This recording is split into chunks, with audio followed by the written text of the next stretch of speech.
कौम से बेवफाई का सोच भी नहीं सकता, कौम से बेवफाई का सोच भी नहीं सकता। आप यकीन करें, ये फिक्रा जो पाकिस्तान तहरीक इंसाफ का वोटर है उसको कैसे खड़ा करेगा, ये आप तसव्वुर भी नहीं कर सकते। और यही चीज़ रोकने के लिए ये सारा कुछ किया जा रहा था कि इमरान खान सामने ना आए, इमरान खान की एक झलक किसी के सामने ना आए, इमरान खान की तस्वीर बाहर ना आए, इमरान खान के अल्फाज बाहर ना आए। इमरान खान आ चुका है, उसका ये दावा है कि ये जो मर्जी कर लें, ये जो मर्जी कर लें, इलेक्शन हम ही जीतेंगे। बिस्मिल्लाहिर्रहमानिर्रहीम। मैं मियां मोहम्मद अशफाक हूँ। वही हुआ जिसका डर था, जिसकी वजह से हुकूमत बौखलाहट का शिकार थी। नए नए तरीके और नए नए हीले बहाने तराशे जा रहे थे कि ये ना हो, लेकिन बिल आखिर हो गया है। ये क्या हुआ है, इसकी तफसील आपको बताऊंगा। और साथ बड़ा दावा सामने आया है कि पाकिस्तान तहरीक इंसाफ हर सूरत में इलेक्शन जीतेगी। कैसे इलेक्शन जीतेगी, इसकी क्या अपडेट है, वो आपके साथ शेयर करेंगे। जनरल बाजवा को जेल में बुलवा लिया गया है या बुलवाने का इरादा किया गया है इमरान खान की तरफ से। इसकी क्या अपडेट है, क्या होगा, क्या ऐसा मुमकिन हो सकेगा, इसकी तफसील आपसे शेयर करेंगे। और साथ एक बड़े अखबार ने भी मियां नवाज शरीफ को सुपर लाडला करार दे दिया है। ये क्या कहानी है और किस तरह से इंटरनेशनल लेवल पर मियां नवाज शरीफ की बेइज्जती हो रही है, जूते पड़ रहे हैं, इन तमाम मौजूआत पर हम गुफ्तगू करेंगे। लेकिन आगे बढ़ने से पहले आपसे गुजारिश है कि फेस ऑफ पाकिस्तान को सब्सक्राइब करें।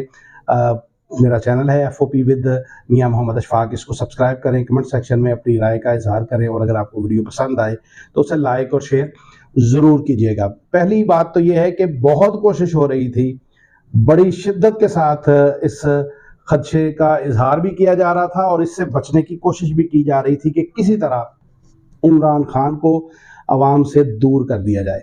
इमरान खान का अवाम तक पैगाम डायरेक्टली ना पहुंच सके, इनडायरेक्टली वकला के ज़रिए और उनकी फैमिली मेम्बरान के ज़रिए पहुंच रहा था। लेकिन फिर भी कोशिश की जा रही थी कि अदालत में कुछ ऐसा हो जाए कि अदालत में इमरान खान वकला के साथ साथ मीडिया के साथ मुखातिब ना हो सके। लेकिन मजबूरी जेल ट्रायल साइफर में हो रहा है और उसमें कहा यह जाता है कि मीडिया के नुमाइंदगान को जाने की इजाज़त नहीं थी। रस्मन कुछ एक दो जर्नलिस्ट को भिजवाया गया, लेकिन उनके साथ जो बात हुई इमरान खान की, वो तो छप्पड़ फाड़ इस वक्त रेटिंग चल रही है उसकी, तमाम मीडिया पर भी और सोशल मीडिया पर भी। उसमें इमरान खान ने चंद अहम बातें की हैं जो पिछले दिनों में उन पर जो इल्ज़ामात लगाए गए हैं, उन इल्ज़ामात और आने वाले हालात के मुतालिक कुछ उन्होंने बताया है। क्या कहा है, वो कहते हैं कि मैं बुशरा बीबी के हवाले से कसम उठाने के लिए तैयार हूँ, कुरान पर हाथ रखने के लिए तैयार हूँ, कुरान हाथ में पकड़कर ये बताने के लिए तैयार हूँ कि निकाह से पहले मैंने बुशरा बीबी का चेहरा नहीं देखा था। और ये इनडायरेक्टली जवाब था उस बात का जो इल्ज़ाम लगाया गया था मानिका की तरफ से, खावर मानिका की तरफ से इमरान खान पर, कि वो हमारे घर में आते थे और वो एक पूरी उन्होंने दुख भरी दास्तान बयान की थी। उस दास्तान की नफी की है इमरान खान ने और उनका ये कहना है कि चेहरा मैंने बुशरा बीबी का निकाह के बाद देखा था। उसके बाद जेल में मरना कबूल है लेकिन कोई डील नहीं करूंगा। ये भी एक बड़ी बात, बड़ा दावा इमरान खान की तरफ से किया गया है और तरदीद कर दी है उन्होंने उन बातों की कि जिसके मुतालिक इत्तलात मौसूल हो रही थी कि इमरान खान की जेल में कुछ लोगों से मुलाकात हुई है और कोई हल्की फुल्की कोई डील शील की बातें चल रही थी। तो मुझे ये लगता है कि ये एक सियासी बयान है, कुछ ना कुछ तो बहरहाल चल रहा था और इसकी तस्दीक खुद शेर अफजल मरवत ने भी की थी कि हाँ, इमरान खान के साथ किसी बड़ी शख्सियत की मुलाकात तो नहीं हुई, अलबत्ता से बातचीत किसी न किसी लेवल पे हो रही है, तो हो रही है। तो ये सारी बातें। अब दूसरी बात ये है कि ये उन्होंने ये कहा है कि कौम से बेवफाई का सोच भी नहीं सकता, कौम से बेवफाई का सोच भी नहीं सकता। आप यकीन करें, ये फिक्रा जो पाकिस्तान तहरीक इंसाफ का वोटर है उसको कैसे खड़ा करेगा, ये आप तसव्वुर भी नहीं कर सकते। और यही चीज़ रोकने के लिए ये सारा कुछ किया जा रहा था कि इमरान खान सामने ना आए, इमरान खान की एक झलक किसी के सामने ना आए, इमरान खान की तस्वीर बाहर ना आए, इमरान खान के अल्फाज बाहर ना आए। अभी तसव्वुर करें कि ये मीडिया रिपोर्ट के ज़रिए अब तक ये और हम तक ये मैसेज पहुँच रहा है, लेकिन तसव्वुर करें कि अगर वो जेल से अदालत में आए और गुजरते गुजरते ये दो लफ्ज़ कह जाएं तो उन बातों की क्या सूरत हाल बनेगी, ये भी आपको देखकर हैरानी होगी। और मेरा ख्याल है कि हमारे जो हल्का अहबाब है ताकत रखने वाला, उनको इस बात का अंदाज़ा था, इसीलिए इमरान खान को रोका जा रहा है कि वो पब्लिक के साथ डायरेक्ट मुखातिब ना हो। नवाज शरीफ के हवाले से बहुत सी खबरें हैं, मीडिया की जीनत बनती रहती हैं, और अब यूँ लगता है कि जैसे उन्हें भी इस बात की कोई फिक्र नहीं है कि कौन क्या सोच रहा है। उन्हें बस इस बात की फिक्र है कि हम हैं, अगर हैं तो सही है, नहीं है तो फिर इस मेरिट मुरिट कोई फ़र्क नहीं पड़ता इस बात का। बरतानवी अखबार द गार्डियन ने नवाज शरीफ को भी सुपर लाडले का खिताब दे दिया है और कहते हैं कि ताकतवर लोग उसे लाना चाहते हैं। इलेक्शन कमीशन नवाज शरीफ के लिए हल्का बंदियों के साथ साथ हर तरह की वारदात करने के लिए तैयार है।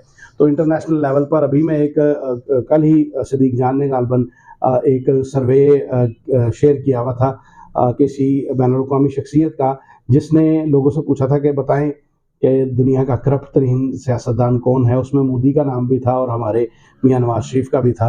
तो आपको ये सुनकर खुशी होगी कि मियाँ नवाज शरीफ वहाँ पर भी पहले नंबर पर थे, और पहले नंबर पर ये नहीं कि कोई चंद एक फीसद के मार्जिन के साथ आगे थे, बहुत आगे थे। जैसे यहाँ पे सर्वे हो रहे हैं कि इमरान खान मकबूल है या नवाज शरीफ मकबूल है, तो जितना फ़र्क इन दोनों की मकबूलियत के में आ रहा है, उस लेवल का फ़र्क करप्ट सियासतदानों के हवाले से आ रहा था। तो नवाज शरीफ यहाँ पर भी कामयाब रहे हैं।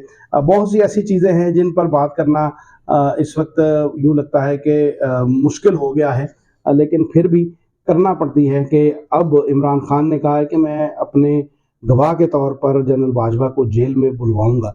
क्या ऐसा मुमकिन हो सकेगा? मुझे लगता है ऐसा मुमकिन नहीं हो सकता। हाँ, नहीं हो सकता, बस आप समझें कि नहीं हो सकता।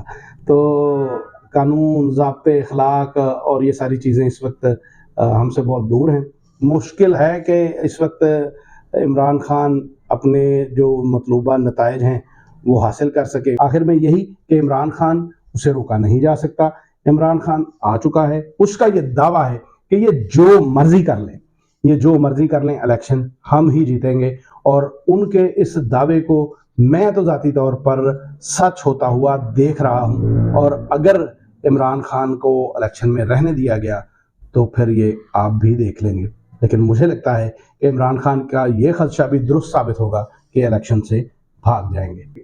आखिर में सिर्फ इतना ही है कि थप्पड़ों की गूंज चल रही है, हर बंदा इस पर बात कर रहा है, मैं इस पर बात करना चाहता हूँ, लेकिन सिर्फ इतनी बात करना चाहता हूँ कि इस बात को समझें। हर साल एक ना एक थप्पड़ की गूंज हमें सुनने को मिलती है और हम उस पर खुश हो रहे होते हैं, कभी एक तरफ के लोग, कभी दूसरी तरफ के लोग।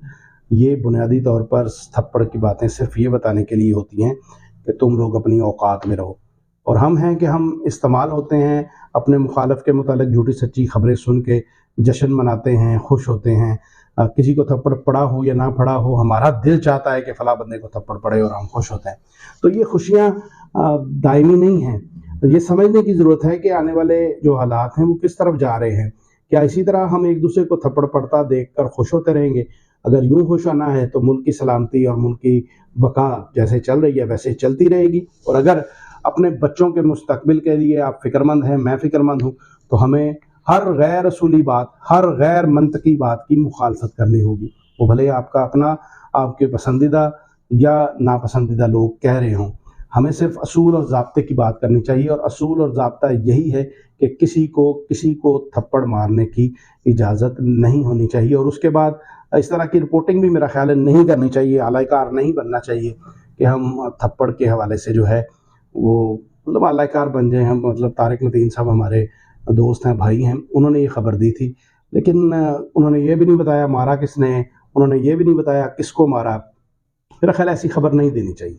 उसकी वजह यह है कि मतलब इस खबर के अंदर क्या था, मतलब 3 लोग थे जिनका ताल्लुक मुस्लिम लीग नून से था, 2 लोग थे जिनका ताल्लुक मतलब मजबूत शख्सियात थे लेकिन वो सियासी नहीं थी, किसी के घर में बैठी थी, बातचीत हो।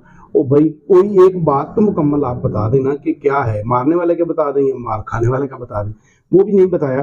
तो ये मतलब जब अब मीडिया के ऊपर आती है खिंचाई, तो इन्हीं बातों की वजह से आती है। हमारे पास अगर खबर पूरी है और हम खबर भी पूरी देने के लिए तैयार नहीं हैं तो वो और बात है, और हमारे पास खबर नहीं है और हम तस्लीम भी कर रहे हैं कि मेरे पास बस इतनी खबर है, इससे आगे की खबर नहीं है, तो मेरा ख्याल है ये आलाइकार बनने वाली बात है। जैसे इमरान खान पर थप्पड़ पड़ने के हवाले से जो बातें चली, लोगों ने जश्न मनाया।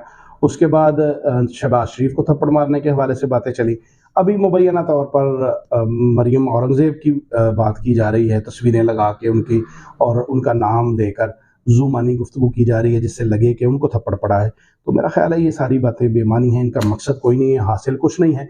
अब तक के लिए इतना ही। अपनी तन्हाइयों, अपनी महफिलों और अपनी दुआओं में हम सबको याद रखिएगा। अल्लाह हाफ़िज़।